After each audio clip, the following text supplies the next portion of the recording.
నమస్తే, నేను మీ ఈశ్వర్. E6 న్యూస్కి స్వాగతం. వార్తల్లోని ముఖ్య అంశాలు.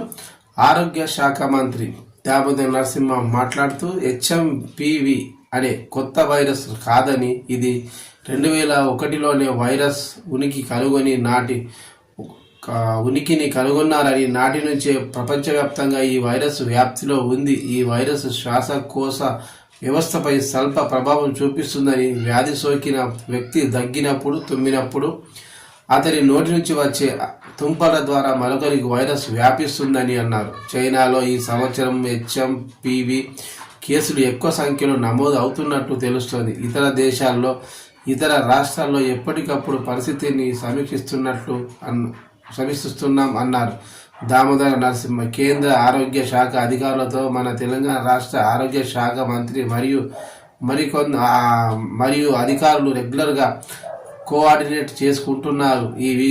ఈ వైరస్ విషయంలో ప్రభుత్వానికి భయపడాల్సిన అవసరం లేదు అన్నారు. జాగ్రత్తగా ఉంటే సరిపోతుంది. రాష్ట్రంలో అన్ని రకాల వైద్య సదుపాయాలు అందుబాటులో ఉన్నాయన్నారు. ఎటువంటి పరిస్థితిని అయినా ఎదుర్కొనేందుకు ప్రభుత్వం సిద్ధంగా ఉంది అన్నారు. అయితే